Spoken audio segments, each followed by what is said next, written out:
Muito obrigado pela acolhida. Obrigado por me chamarem aqui para estar com vocês. Porque Jesus veio e me trouxe hoje aqui para pastorear meu coração com tanto carinho, com tanta acolhida. Muito especial. Eu queria agradecer. Poder participar de um culto junto com o Joabe, pastor Joabe.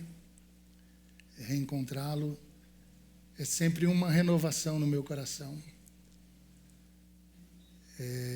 As adversidades e as nossas humanidades quase que nos afastaram. Mas o Senhor não deixou, não permitiu, e eu sou muito grato a Deus por isso, Joabe. Rubinho, querido, precioso, o Ide, a turma da banda. Você, Rafael. E você, Fernanda. É muito, muito, muito especial para o meu coração estar com vocês. A Red, fazia tempo que eu estava querendo vir aqui. E graças a Deus a gente está por aqui. Eu estou muito feliz. O pastor Humberto está ali. Esses dias, Joab, está sendo muito interessante, porque de domingo para cá, eu estive... A minha filha, ela faz parte de um grupo cover. Sabrininha, que foi pastoreada pelo Joabe. Sabrininha faz parte de um grupo cover pop, Nionites, acho que é isso, não sei. E a turminha, o Vinícius, que é outra ovelhinha do Joabe, eu percebi o quanto Joabe sofreu na vida. A cada dia eu vou aprendendo mais. O Vinícius fala assim, quando ele se refere aos amigos da Sabrina, ele fala assim, os amigos coloridos da Sabrina. Eu falei para ele que isso é preconceito, que ele vai levar ainda umas bicudas. E são os melhores coloridos que eu conheço. Porque a Sabrina tem muitos amigos, amigas, que estão espalhados pela periferia. E aquilo ali foi uma coisa maravilhosa, viu, pastor Humberto? O quanto Deus usa a Sabrina com as amizades dela e com esse grupo Move. E eles ficam andando pelas fábricas de cultura, pela cidade grande de São Paulo. E Deus, essa semana, Deus inventou de falar muito comigo, de maneira muito intensa. Domingo eu fui no show da Sabrina do Move ali na fábrica de cultura da Fazenda da Juta. Foi muito especial para mim aquilo. Ver a turma toda lá. Mas também passar por esse lugar todo aqui, porque eu morei ali no Jardim Elba, em Santo André, depois eu vou explicar alguma coisa. Então, passar por aqui, por esses lugares aqui, são coisas que me remetem à minha época de criança, de juventude e também de adolescência. Foi um negócio muito forte. Ontem eu fui até São Mateus, Vila Bela, perifa da perifa. O Uber para entrar lá não queria entrar.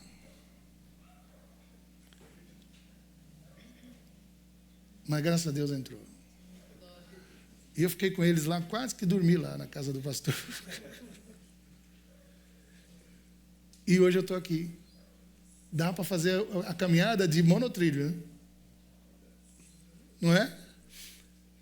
Então eu queria que vocês soubessem que Jesus está falando comigo nessa última semana de maneira muito intensa, mas muito intensa, e está usando vocês hoje também de maneira muito intensa para poder coroar isso tudo. E eu quero convidar vocês a dizer, louvado seja Deus, bendito seja Jesus nosso Senhor. Preste atenção, Jesus fala conosco desde um chamado para que você participe de um show numa fábrica de cultura, como pegar um monotrilho, como de repente ter uma sequência de agendas que você fala assim, opa, não é à toa que essa sequência de agendas e de encontros territoriais estão fazendo sentido.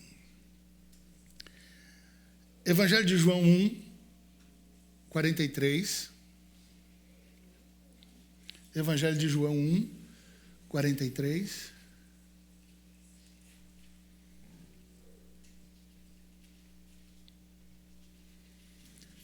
No dia seguinte, Jesus resolveu ir para a Galileia. Que legal esse negócio, né? Jesus resolveu ir para a Galileia. Jesus resolveu ir para a região da periferia. E encontrou Filipe. A quem disse: siga-me. Esse Filipe era de Betsaida, ou Betsaída, cidade de André e de Pedro. Filipe encontrou Natanael e lhe disse: achamos aquele de quem Moisés escreveu na lei e a quem se referiram os profetas, Jesus, o Nazareno, filho de José. Esse texto está carregado de referências territoriais da periferia, notaram? Então Natanael perguntou: de Nazaré pode sair alguma coisa boa?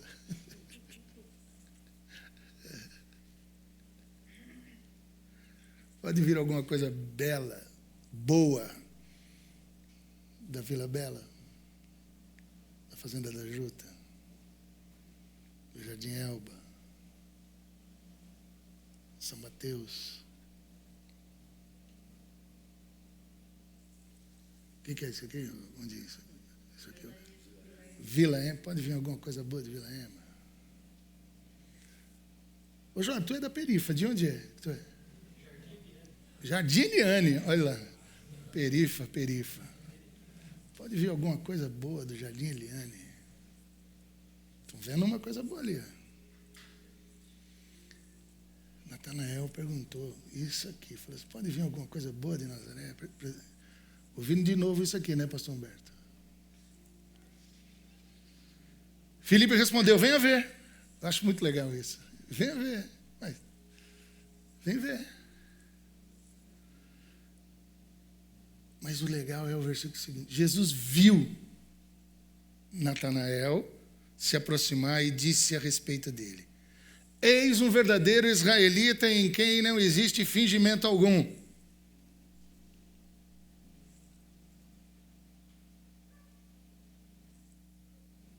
Ai.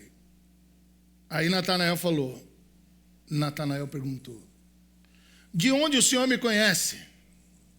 Jesus respondeu: antes de Filipe chamá-lo, eu já tinha visto você. Opa! Debaixo da figueira.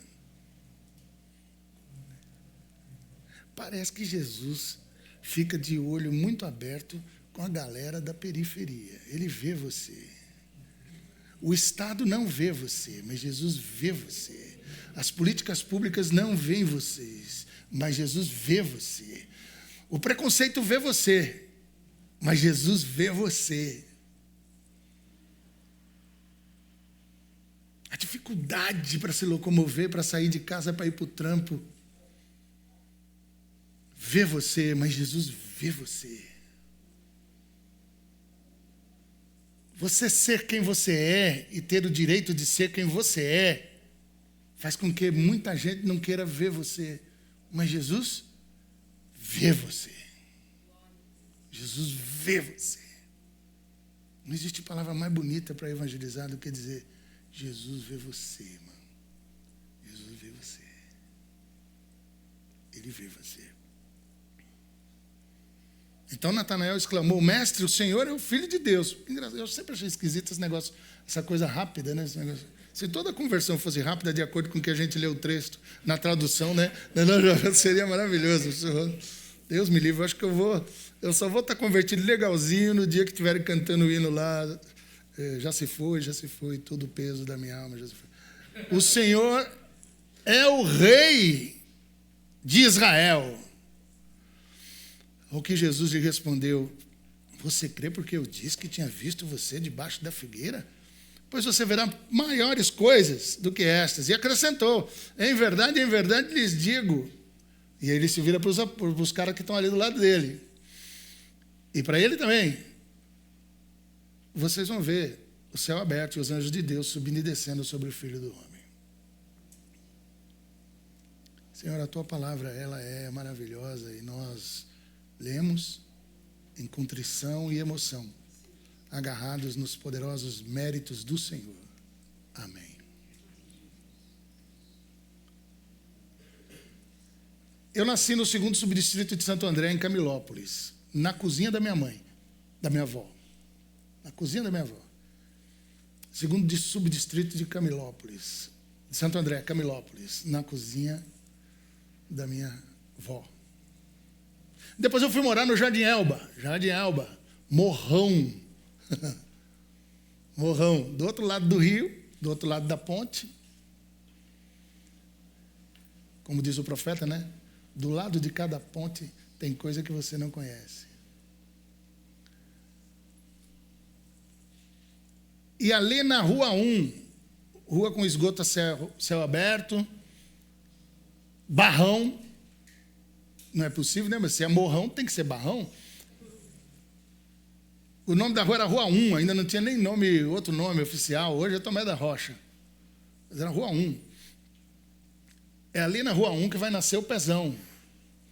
Antes do Pezão ser Pezinho e fazer o teste do Pezinho, eu já dava bicuda jogando bola ali na rua, chutando pedra e etc., soltando pipa, essas coisas tudo. Tinha um campo de futebol ali, não sei se ele ainda tem ainda. Eu fui lá, tentei achar o campo, acho que não tem mais.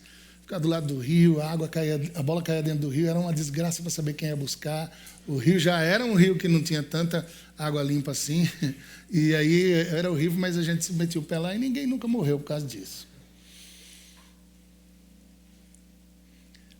Jardim Elba, na Rua da Feira.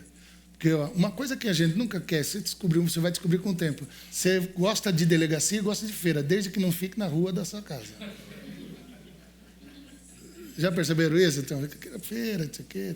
Morria de vergonha quando era domingo de manhã ir para a escola dominical, ter que passar pela feira, mas depois eu descobri que era uma benção, porque você descia, o quintal era grande, o pessoal ficava olhando, mas quando você descia, você se misturava no meio do povo, ninguém viu o crente indo embora para a igreja. Então eu ficava morrendo de vergonha, queria arrumar uma Bíblia pequena, só depois foram descobrir Bíblia menor, que vendia com lupa, essas coisas todas. Então é uma história que vale a pena com outros detalhes em outros momentos. Jardim Elba. Jardim Elba. Poderá vir alguma coisa boa do Jardim Elba? Além do Pezão. Pezão, que ainda a gente não sabe, né, no que vai dar ainda. Saulo demorou um pouquinho.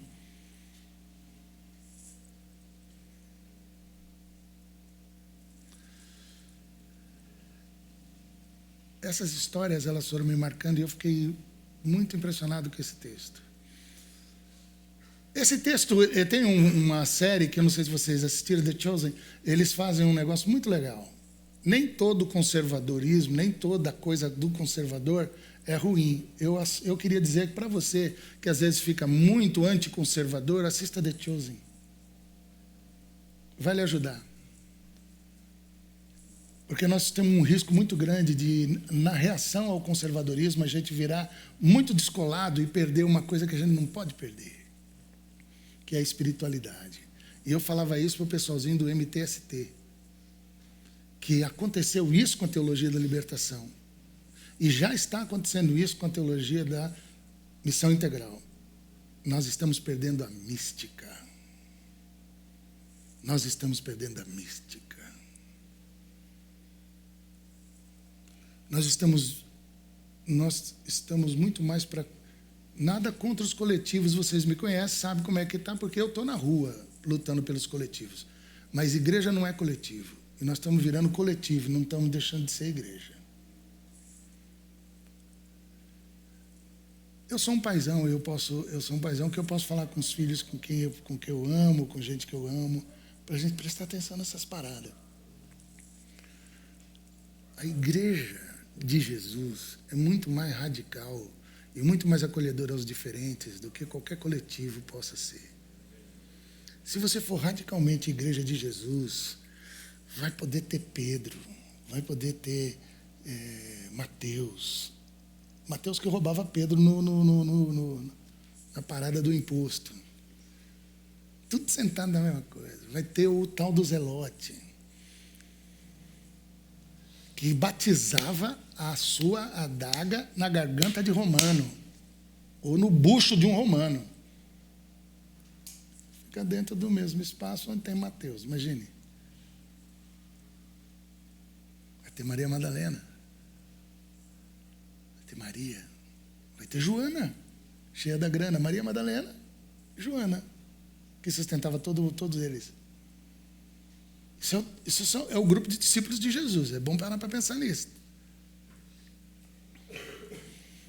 Colhia tudo, Jesus arrumando essa confusão. Há lugar na casa, há lugar na mesa, para todos e todas, sem ninguém ficar de fora. Eu, sinceramente, se fosse Jesus, eu já preguei uma mensagem, a mesa dos diferentes está gravada em algum lugar, e ali foi uma das confusões que eu arrumei, muitas, onde eu digo o seguinte: se eu tivesse que deixar de fora no apostolado lá, o Levi tinha que ficar de fora.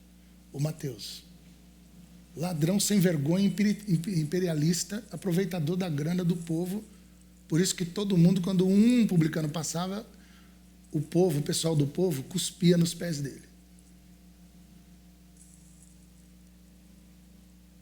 Todos eles, menos Judas, beberam o cálice do Senhor e morreram de maneira muito feia e muito horrível. E para eles foi um privilégio, porque eles queriam tomar do cálice do Senhor. Não entenderam isso no começo, foram entender depois.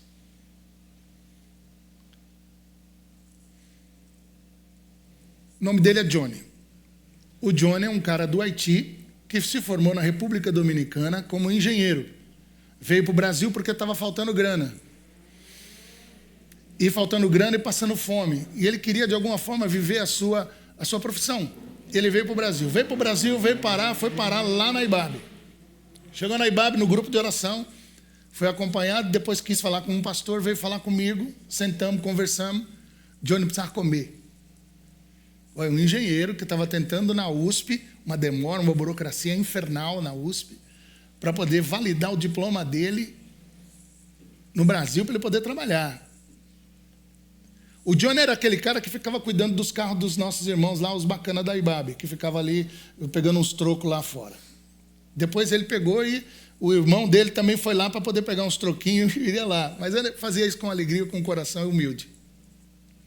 Comecei a caminhar com esse camarada aí, comecei a discipular, e ele me discipular, porque, imagina, um haitiano que conhece Jesus, meu Deus, eu fui muito mais discipulado do que ele. E passou um tempo, ele começou a ter uma graninha um pouquinho a mais, ele começou a se levantar um pouco mais junto com seus irmãos, mas assim, aqueles trocos mesmo.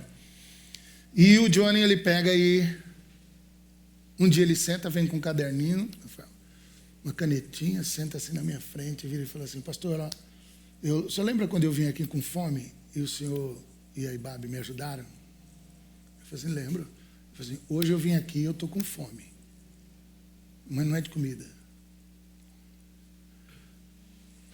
É de conselhos e de palavras. O Senhor falou que eu sou um discípulo de Jesus, que eu sou um engenheiro, um discípulo de Jesus disfarçado de engenheiro.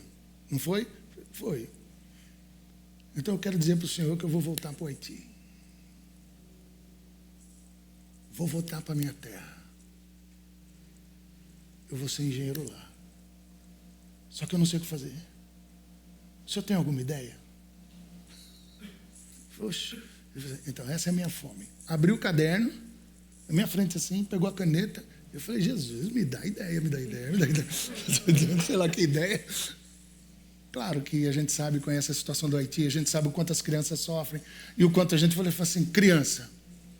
Peguei um livro do desenvolvimento do milênio que eu ajudei a organizar, dos 17 objetivos, né? Dos objetivos do desenvolvimento do milênio, 17 ODS. Entreguei para ele, falei: isso aqui vai te ajudar bastante no que diz respeito às suas conexões com a ONU e também com os institutos governamentais. Ele falou: como? Isso, os institutos internacionais. Ele falou: então, tem que se preparar, estudar isso aqui.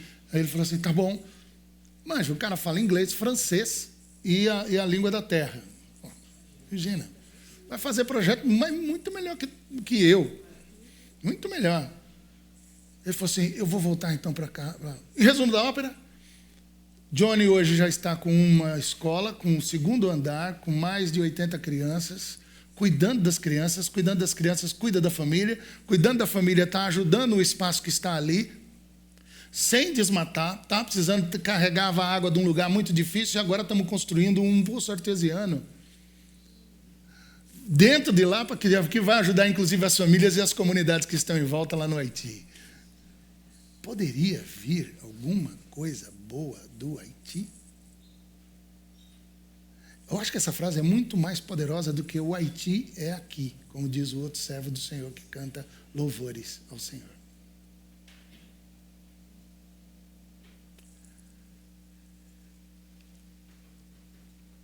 E dos 12 apóstolos, sabe quantos caras eram da periferia? 11. Sabe qual que era o único que não era da periferia? Judas. Claro que eu não quero fazer nenhuma comparação. O Judas não era da periferia. Porque quem falava com sotaque de Galileu, quem era carona de Galileu, e quem tinha mesmo nascido na região da Galileia, eram os outros 11. Por isso que eles falavam como Jesus falava. Já lembra aquela musiquinha do Fernandinho? Galileu. É boa aquela música, não? Você está no putz, né? Galileu. E assim, isso é legal. A gente prestar atenção, olhar para a história de Jesus a partir dessa perspectiva. Porque é a única que tem. Então, olhar de outro jeito é olhar errado. Está olhando de outro ponto. Você não está olhando do lugar. Do lugar de olhar. Tem um lugar de fala? Tem que ter um lugar de olhar. Muito mais do que o lugar de fala é o lugar de olhar. De onde eu estou olhando? Porque de onde eu olhar, se eu olhar do lugar errado e olhar de um jeito errado, eu vou ter fala errada mesmo no lugar de fala. Mesmo no lugar de fala. Isso é muito sério. Poderá vir alguma coisa boa. E aí o que é bacana é que ele está lá debaixo de uma figueira. Eu sempre fiquei pensando, meu Deus, The Chosen faz algumas inferências. Há uma palavra bonita para teólogo quando faz estudos paralelos no que diz respeito ao texto bíblico, que é respeitoso, é chamar de inferência. Porque você fala o que é inferência depois de uma exegese correta. Certo, professor? Se você está fazendo uma exegese correta, honesta, você tem que chamar de inferência aquilo que você captou por outros estudos e outras pesquisas externas. O The Chosen trabalha bem com inferência para poder fazer aquela proposta artística. Conta a história do próprio Natanael, certo? Que é uma história legal. Ele fica revelando, se coloca na trama daquela série de que ele é um arquiteto frustrado e que está chorando, falando com Adonai debaixo de uma figueira. Por que debaixo de uma figueira é uma coisa que João fez questão de colocar? Podia ter colocado debaixo de uma videira, mas não era videira, era figueira. Porque a figueira tem uma referência profética do Messias muito grande, que foi apresentado por 2 profetas, Miqueias e Zacarias. O Zacarias é mais legal ainda, porque diz assim, e naquele dia, no dia do Messias, você convidará seu amigo para ficar debaixo da figueira. Figueira também é símbolo de Israel. E a videira é símbolo do quê? Da igreja de Jesus. João 15. Eu sou a videira verdadeira, vocês são os galhos. Bacana essas coisas, né, da Bíblia, são detalhes. Mas o que eu acho que é legal ali, que é uma inferência, mas que para mim tem muito a ver, tem um outro cara muito forte, que é um cara fortão, que é chamado o profeta dos profetas, porque tem os 12 profetas ali da Bíblia, mas também tem o profeta da primeira fase profética, que é o cara que abriu esse negócio com uma chamada muito forte, que é o profeta Elias. O profeta Elias, o profetão, ele tinha passado por uma situação lá no capítulo 18 de Reis, que ele diz uma coisa, que acontece uma coisa muito louca, que é os profetas de Baal, profetas de Baalim, aquele negócio lá de cai fogo, a oração mais curta, se é mais poderosa, não é. E aquilo ali, o que termina acontecendo naquele momento? Acontece uma coisa muito louca, que é o seguinte, o Elias ele vai lá e mata. Por isso que a gente é profeta de Jesus, a gente não pode ser, nós somos discípulos de Jesus, não podemos ser discípulos de Elias, porque senão você vai começar a querer usar a arma para poder matar as pessoas. Isso daí é outra coisa, é outro negócio, tem a ver com outra desgraça aí. Então você não é profeta de Elias nem de Josué, você é profeta de Jesus, ou você é discípulo de Jesus. Discípulo de Jesus, não de Elias e nem de Josué. Eles ensinaram muita coisa, são cara de Deus, sei lá, aquelas histórias, tudo que aconteceu. A gente lê e está relatado, está na Bíblia mesmo, mas nós somos discípulos de Jesus de Nazaré, e nem de Elias e nem de Josué. A gente precisa entender isso de vez. Porque se o Elias e se o Josué descobrisse que o pessoal está começando a querer ser discípulo dele hoje, bravinho do jeito que eles eram, não ia sobrar mão para fazer arminha. Não ia sobrar mão para fazer arminha. Mas nós somos discípulos de quem? De Jesus de Nazaré. Que a gente continue assim. Depois de uma vitória estrondosa, depois de ter trucado o rei Acabe, a sua mulher Jezabel, uma mulher, Jezabel, pegou e gritou 9. Elias foi lá e trucou. Ela falou 9, não foi nem para o 6, já pulou para o 9. 9, vou matar você, vou te trazer com as tripas abertas, vou te matar. Ele ficou todo mal, deprimido, e foi parar debaixo de uma árvore, um pé de zimbro. Ficou deprimido e quis morrer. Mas o Senhor que viu Natanael, também viu Elias, deprimido, querendo morrer, lá no pé de zimbro. Mandou um macfish, o corvo levou, ele comeu, macfish bom, um mês andando, mano. Estão associando a parada? A gente não sabe o que é que tinha acontecido ali, o que o Natanael... o The Chosen dá uma ideia, faz uma inferência, mas ninguém sabe. Eu acho que é legal, ninguém sabe. Sabe por quê? Porque ninguém sabe quando você está debaixo da sua árvore lá, pensativo, desistindo ou querendo desistir. Mas o Senhor vê. Ninguém sabe quando você está com o coração estilhaçado, sem perspectiva, desanimado, sozinho, só você, sei lá, debaixo da sua figueira, do seu pé de zimbro. Mas o Senhor vê. O Senhor vê você. Você que está assistindo esse negócio aí, sei lá quando, quero que você saiba o seguinte, está valendo para você agora. Esteja onde você estiver. Nunca esqueça que o Senhor está vendo você e o Senhor vê você quando ninguém mais vê você. O Senhor vê você. O Senhor vê você. Então, essa é a primeira coisa que a gente tem que entender. Nunca esqueça que o Senhor vê você. Ele está vendo você. Sacou?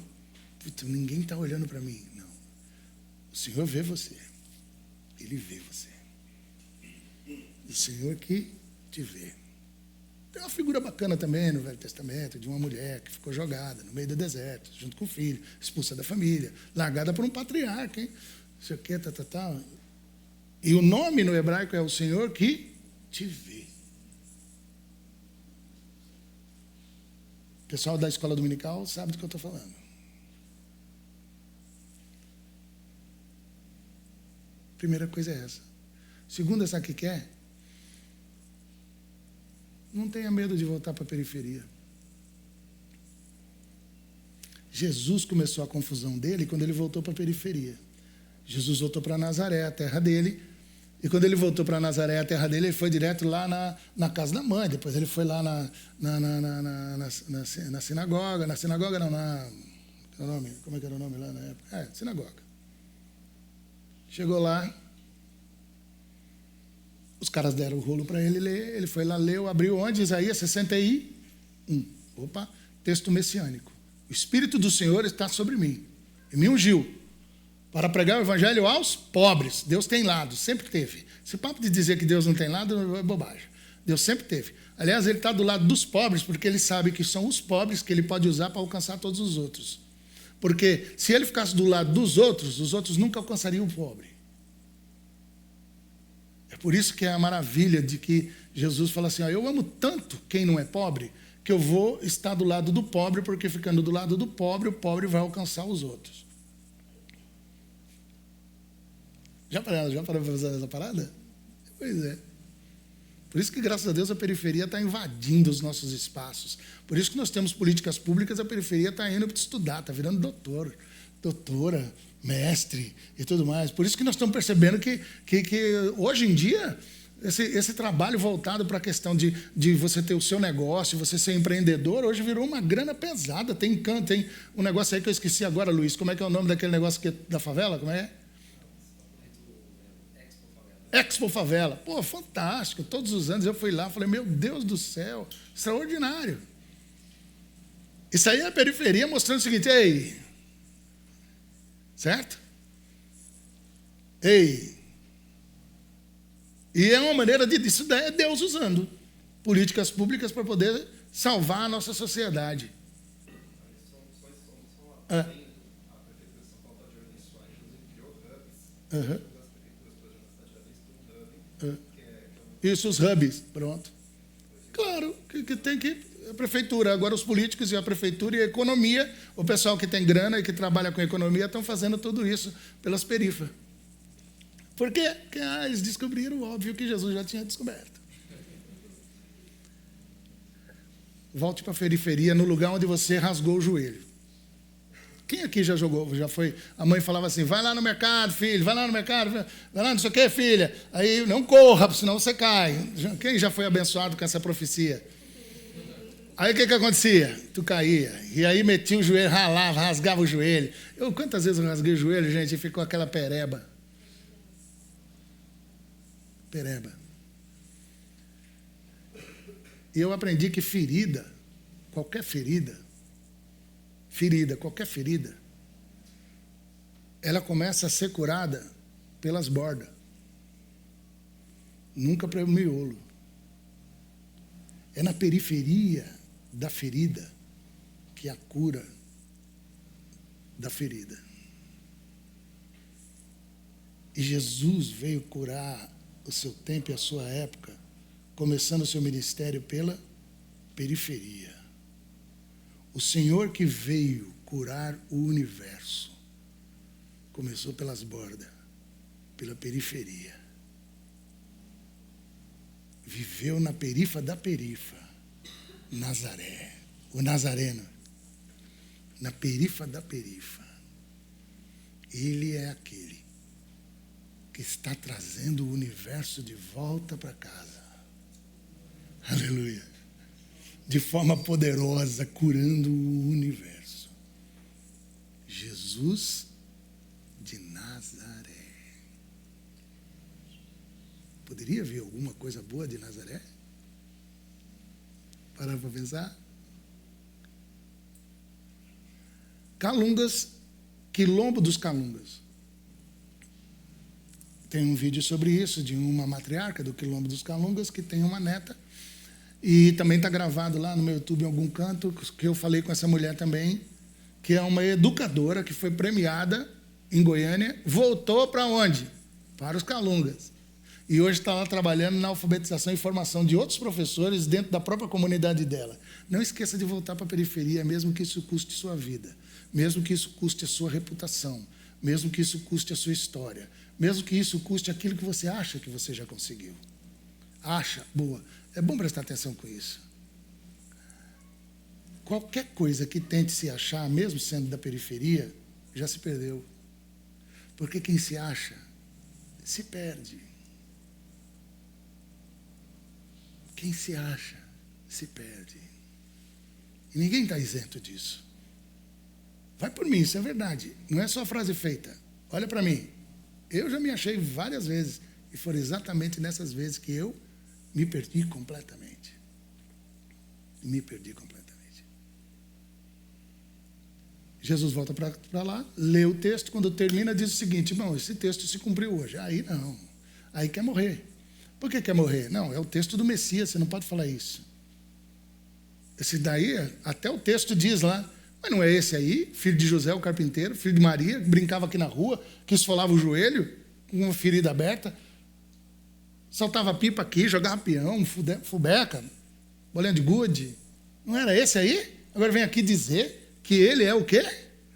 O Messias aguardado de Israel vai morrer. Aí os caras pegaram em pedra e foram para poder matar Jesus, levando até um despiadeiro. E Jesus só não morreu ali porque não era a hora dele. Aí o que acontece? Diz o texto que ele passou no meio deles e eles não conseguiram perceber que ele estava passando. Não conseguiram ver o cara. Por quê? Porque não era a hora dele. Jesus chega nesse momento com mais de 2 bilhões de seguidores no Instagram, com mais de, enfim, olha, a rede social bombando, arrebentou. A partir dali ele começa os cancelamentos. Cancelamento. Lembra do pão? Eu sou o pão vivo descido do céu. Se quem não comer da minha carne e beber do meu sangue, não tem parte comigo. Que é isso? Não tem nada disso. Os caras que estavam ali, estavam lá por causa de comida e estavam lá por causa de milagre. Mas na hora que Jesus falou isso, sobre compromisso, o que aconteceu? Vazaram. Os vasos vazaram. Vaso vazando para lá, vaso vazando para cá. Imagina um monte de vaso andando, assim, vazando. Ficaram somente 12 e aquelas 8 mulheres. Jesus olhou para eles. Imagina assim, ó, você tinha 2 bilhões de seguidores no Instagram, só sobraram 8, 12, 16, sei lá, 18, 20. Jesus olhou para eles e falou assim, vocês não querem ir embora também? Aí Pedro diz assim, para onde iremos nós, se só tu tens palavras de vida eterna? Uau! E aí vai para o enfrentamento. Aí Jesus volta e vai para Jerusalém. Porque ele passou os 3 anos na periferia, dizendo, é por aqui que nós vamos curar o universo. Ele volta para o seu canto, entra em Jerusalém para quê? Para ser preso, torturado, crucificado, lembrando bem que Jesus não morreu porque um camelo atropelou. Jesus está andando lá em Jerusalém, um camelo passa por cima dele. Quem fala isso é o Frei Beto. Jesus, o Deus que eu sirvo não morreu atropelado de camelo em Jerusalém. Aí está Jesus andando assim, um camelo vai lá, atropela Jesus, Jesus morre. Não, Jesus não morreu de gripe. E não era porque estava vacinado. Não morreu de gripe. Jesus morreu crucificado. Pena capital romana. Com um conchavo do Sinédrio, religioso de Israel, que babava ovo para Herodes e que negociou com o Império Romano. Crucificado. Foi sepultado, para se identificar, inclusive, com aqueles corpos que são jogados na vala comum. Jerusalém tinha isso. O cara era crucificado, depois era jogado para apodrecer. Não bastava morrer na cruz. Tinha que ficar apodrecendo ali do lado, fedendo tudo, falando o seguinte, olha aí, quem pega com Roma, o que é que dá? Por isso que Jesus tem um sepulcro, que é de um cara que vai lá e oferece. Mas Jesus é sepultado porque toda pessoa tem que ter dignidade até na hora do sepultamento. Jesus se identifica com as mães de Maio da Argentina. Jesus se identifica com as famílias que de forma terrível sofreram com o desaparecimento dos seus amados e amadas da ditadura militar brasileira, chilena, na América Latina. Seja lá qual for a ditadura, o pessoalzinho fica falando, fala de Cuba também. Se bem que Cuba é outro papo, é outra reação, mas também tem ali ditadura que matou gente que foi contra o regime, sim. Na Albânia, tá certo? Na China, você acha mesmo que... Então, vamos mandar a real. Então, ele vai, é sepultado, mas ao 3º dia... Tem gente que não acredita que Maria... Tem a turminha nossa que está super assim, querendo adaptar o evangelho para poder ser libertador, está começando a perder alguma coisa simples. Não, Maria não era virgem, isso aqui. E nós não precisamos que Jesus ressuscite para a gente poder continuar falando de Jesus e pregando o evangelho. Então sua fé é vã. Me desculpa, querido e querida. Vã, sua fé é vã. O evangelho que eu creio, ao 3º dia, Jesus ressuscitou e está vivo para todo sempre. E já de forma poderosa, ali na ressurreição, começou a curar o universo, usando os seus discípulos, porque Ele está dentro dos seus discípulos. Ele está dentro. Deus conosco, Deus em nós. Minha oração é que Deus abençoe muito vocês. Que a gente olhe para isso, tudo que a gente conversou hoje, e toda vez que você ficar sendo questionado com uma pergunta, talvez você mesmo, ou você mesma, poderá vir alguma coisa boa. Poderá vir alguma coisa boa da Rede 80. Depende da referência, o que é que você quer? De onde você está vendo? Porque dependendo do lugar de onde você está vendo, o seu lugar de fala está comprometido. Preste atenção. Olhe para você como Jesus vê você. Porque Ele vê você. Ele vê você. Amém. Vamos orar? Jesus, nós queremos dizer que amamos demais o Senhor. Cremos que o Senhor veio por obra e poder do Espírito Santo, daquela menina periférica Maria, virgem, e que de forma maravilhosa o Senhor se manifestou e se fez homem por amor aos homens, ser humano, teve um corpo, carne e osso, para que a gente entenda a importância desse corpo. Corpo periférico, de uma família periférica, de uma família simples, se identificando de forma tremenda no nascimento, na vida, nas ruas empoeiradas de Cafarnaum, até morrer, morte de cruz. Se identificando por quem é torturado, porque o Senhor foi torturado, se identificando por quem morre a pena capital de maneira injusta, porque o Senhor morreu assim, sendo sepultado para que as pessoas também se identifiquem, sabendo que o Senhor, de forma especial, vem com carinho e acolhimento para as pessoas que não tiveram os seus filhos e seus entes queridos sepultados. Mas ressuscitado, o primeiro a ressuscitar, para que muitas ressurreições aconteçam, até que a última ressurreição, no fim de tudo, na consumação dos tempos, isso seja realidade, porque o Senhor é o primeiro, é o primogênito a ressuscitar. Obrigado, Jesus, nosso irmão mais velho. Enche-nos do poder do Teu Espírito. E não nos deixe esquecer jamais que o Senhor sempre nos vê. E pode sim vir coisa muito boa de Nazaré. Amém. Amém? Deus abençoe.